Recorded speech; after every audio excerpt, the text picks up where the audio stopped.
এই যে এসএসসি পরীক্ষা দিতেছি, এখন যদি একটা মানে ব্রিজ হতো তাহলে অনেক অনেক আমাদের সুবিধা হতো, আমরা পারাপার অনেক সুবিধা পাইতাম।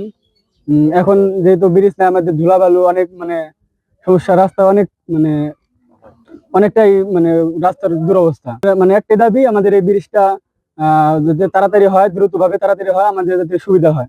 বাঁশের সেতু চরসলমারি ইউনিয়ন, এখানে 15 থেকে 20,000 লোক প্রতিদিন আপ ডাউন হয়। এখানে আমাদের কোনো ব্রিজ নাই, কোনো কালভার্ট নাই, চলাফেরার জন্য খুবই দুর্ভোগ। তাই আমরা মাননীয় সরকারের কাছে বলতেছি আমাদের এই ব্রিজটা করে দেওয়া হোক। চলাচলা খুবই কষ্ট হয়, আমাদের জন্য একটা শুধু একটা ব্রিজ করে দিলে আমাদের সবার জন্য উপকার হয়। পশ্চিমে প্রায় 22-25টা গ্রাম, প্রায় 30-40 হাজার মানুষ এই রাস্তায় যাতায়াত করে, এই সাঁকো দিয়ে যাতায়াত করে। সে এক সময় দেখা যায় যে ডেলিভারি রুগীও এই জায়গায় সমস্যায় পড়ে। ডেলিভারির জন্য বা রুগীরা যে যাবে, এই ব্রিজের কারণে সময় মতো পার হতে পারে না। এই ব্রিজের মধ্যে অনেক সময় তারা বাচ্চা প্রসব করে। তো আমি উপর মহলের প্রশাসনের দৃষ্টি আকর্ষণ করতেছি যে আপনারা এই ব্রিজটা যাতে করা যায়। এই হলহরি নদীর অবস্থিত যেখানে আছে, এটা আমরা সুদীর্ঘ 53 বছর থেকে আমরা এখানে অবহেলিত অবস্থায় আছি। এখানে কোনো কালভার্ট ব্রিজ নাই।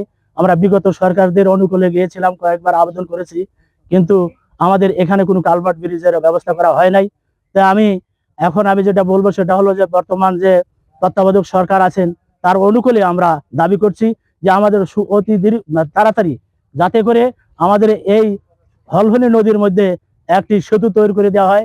আর এই সেতুটা হলে আমরা চরসলমারি ইউনিয়ন এবং সাহেবরাল ইউনিয়নবাসী খুব উপকৃত হব। এই যে বর্তমান এসএসসি পরীক্ষা হচ্ছে, পরীক্ষার সময় যখন নৌকা ব্রিজ না থাকার কারণে নৌকা থাকে, তো নৌকা সময় দেখা যায় নৌকা যদি ওপার থাকে, পরীক্ষার টাইম হচ্ছে ধরেন 10টায়, কিন্তু নৌকা ওপার থাকার কারণে আধা ঘন্টা লেট হওয়ার কারণে পরীক্ষায় পিছিয়ে যায়। অনেকবার দেখা গেছে যে পরীক্ষা দিতে পারে নাই।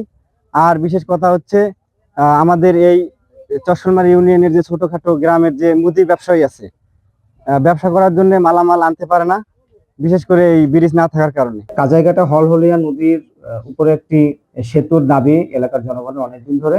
এই বিষয়ে আমরা কাজ করছি। আমাদের উপজেলা স্থানীয় সরকার প্রকৌশল বিভাগ ইতিমধ্যে পানি টেস্ট, মাটি টেস্ট সহ বিভিন্ন পরীক্ষা করেছেন। প্রকল্পটি বাস্তবায়নাধীন আছে এবং এই এলাকার মানুষের দুর্ভোগ লাঘবের জন্য আমরা ঊর্ধ্বতন কর্তৃপক্ষের সাথে যোগাযোগ করছি।